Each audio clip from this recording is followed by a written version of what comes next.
If you are taking PC-based classes, working on a PC is really helpful. There's a lot of people out there that are confused about the difference between a PC and a Chromebook. They're just overblown tablets.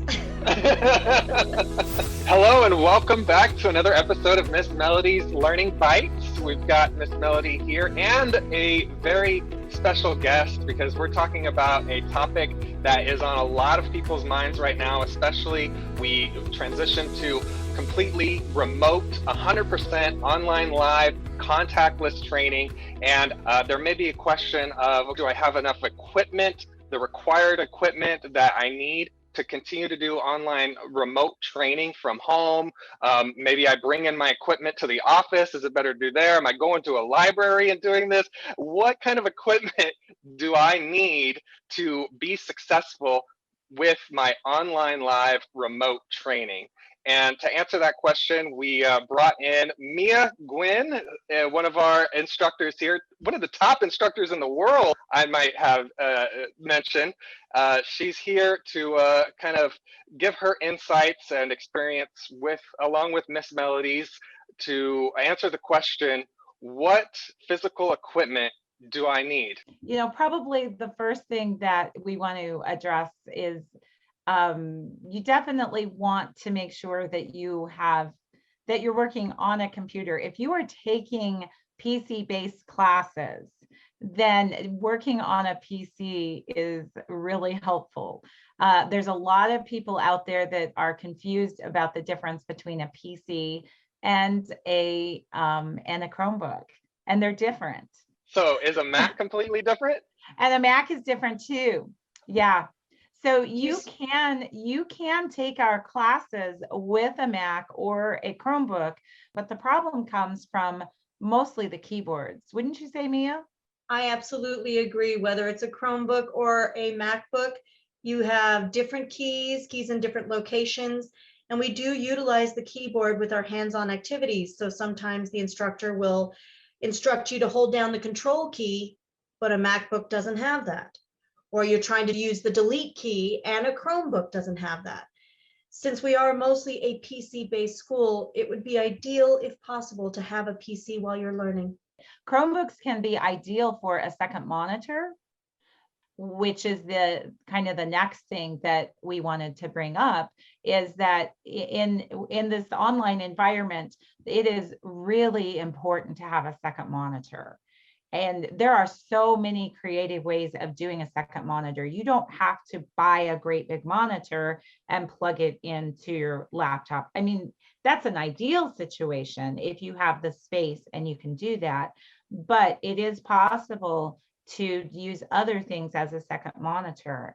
The reason for this is because you need to see what the instructor is doing. And oftentimes right alongside at the same time, it would be beneficial to be able to do the hands-on. When you only have one monitor, that becomes a little more difficult for the student because they have to keep switching windows to see me, to see their work, to see me. And it can happen, it can work, students make it work, but it's more work. The other thing is a lot of people have tablets.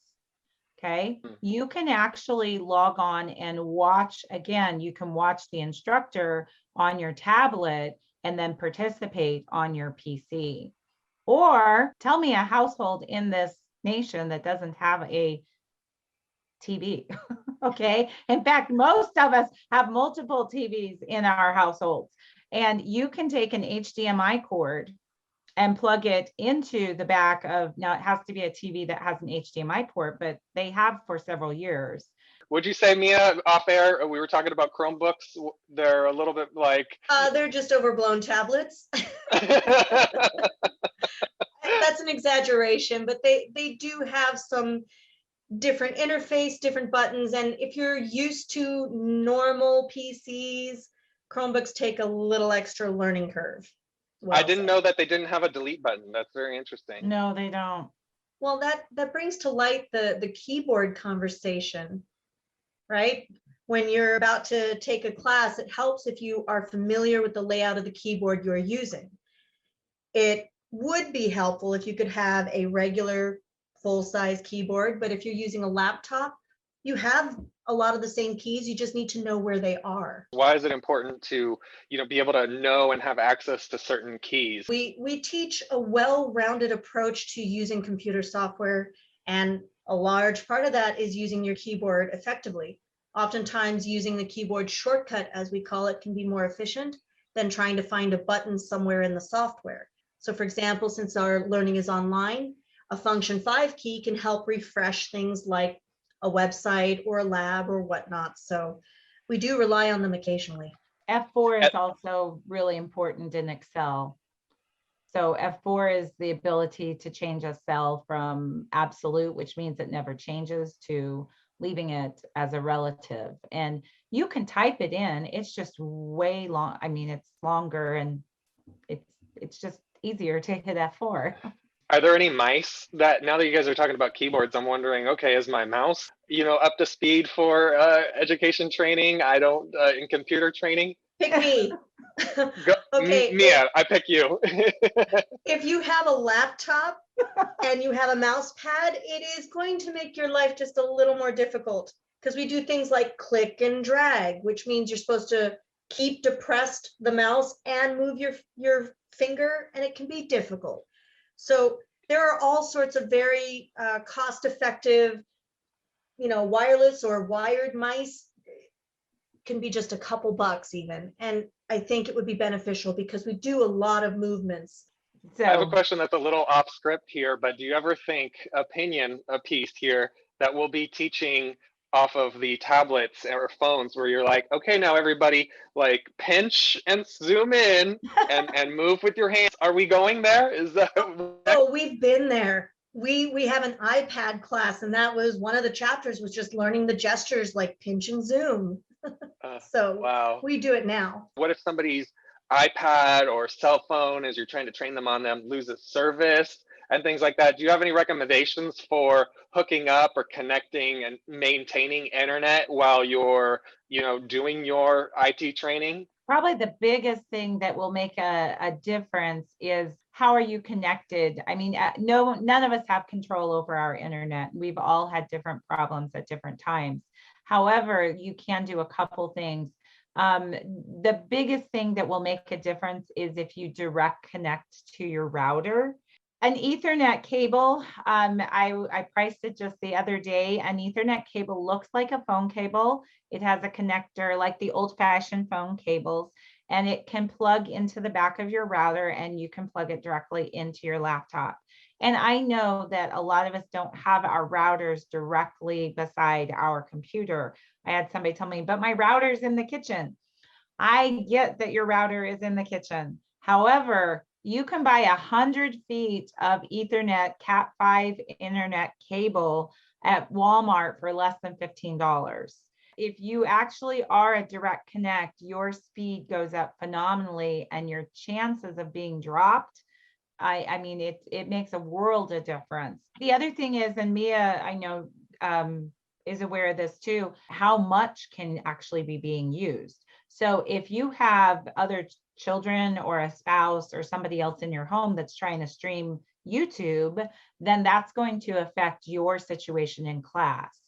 So, again, it's trying to prioritize what is the most important thing in your life. And if you're actually putting the time and money into coming into class, having your connections is probably more important than having YouTube streaming down the hall. I have a direct experience with this. I was having trouble while teaching a class, and it turns out my husband, who had the day off, was playing Xbox Live.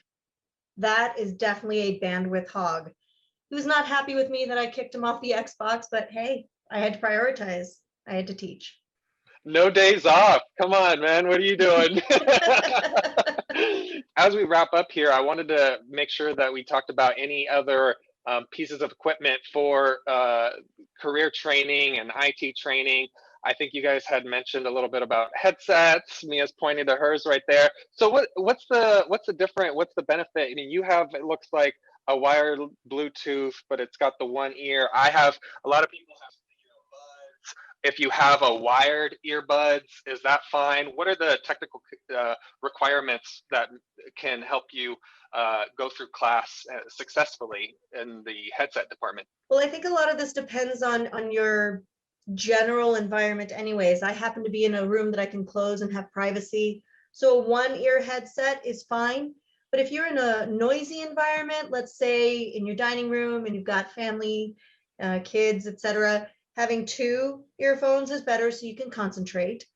I would try to stay away from the wired earbuds that have microphones on this part of the wire, because they don't seem to have quite the quality, and it's harder to hear students and easier to hear things like it moving on your fabric. So something that truly puts the microphone closer to the mouth would be beneficial. What do you think, Melody? I am in a super quiet environment. So my webcam is actually external and it has pretty good speakers on it. So my students have I have tried headsets in the past, and my students have told me they actually prefer it when I don't use a headset. But I am in an environment where it's quiet. So I don't have a lot of noise. I don't have external noise, and that works for me, but it may not obviously work for somebody else. One of the biggest challenges of learning from home is when you have other people around you, and trying to tune them out is really hard. So even if it's just to keep that noise out, you might be able to hear me fine without the headphones, but it serves a dual fold purpose in that it blocks the distractions that the TV's on, the radio's on, the kids are yelling, The cats are trying to get in. Yeah, the dog's barking. Oh, I gotta go get that. Yeah. So it helps minimize the distractions. And I appreciate the help, you guys. I mean, every time I even have a Zoom webinar or any meeting where there's an instructor on, you guys are the best to have on a call because you're troubleshooting. I appreciate, your patience with, us, your students that you have. It's one of the defining characteristics of our instructors. Any final little tidbit of tip or trick for your physical setup? One of the things that I want to say is the quality of your monitor. If you're going to be spending hours and hours and hours in front of a monitor, the quality of the monitor is huge. So the higher the quality, the better, the less likely you are to have headaches. And there are different settings. I have actually reached the point, my monitor's mounted on my wall. So I actually can look straight at it. I don't have to look up or down but a lot of the new monitors, the resolution makes a huge difference in the amount of headaches that you might get. Because if you're spending a lot of time on a low quality screen with poor lighting, you're going to end up with headaches. And there are some other things that you can do to adjust that too. I know Mia works with one. Do you want to address your glasses? Oh, yes. Oh, my goodness. You can find glasses. They don't even have to have any sort of prescription or whatnot, but they have blue light blocking film. It doesn't interfere with your ability to read or see, but what it does is it gives your eye just that extra bit of rest when you're looking at a monitor for hours and hours, like a full day class, for example. And ever since I've been using these, this cost me $5, and it definitely cut down on headaches and eye fatigue. And if I could just give maybe two more quick points. Jesse, I appreciate the compliment for instructors. I want anyone who's watching this to know that we are willing to help. We're willing to troubleshoot. We want to make suggestions. We're patient. We don't bite. So don't worry. Don't hesitate to ask questions, even during a break if necessary, about things like physical setup and whatnot. And the last thing I'd say is if you do need to buy a few things here and there, a lot of what we're suggesting, like mice and glasses and headphones, each individual part doesn't have to cost a lot to be effective.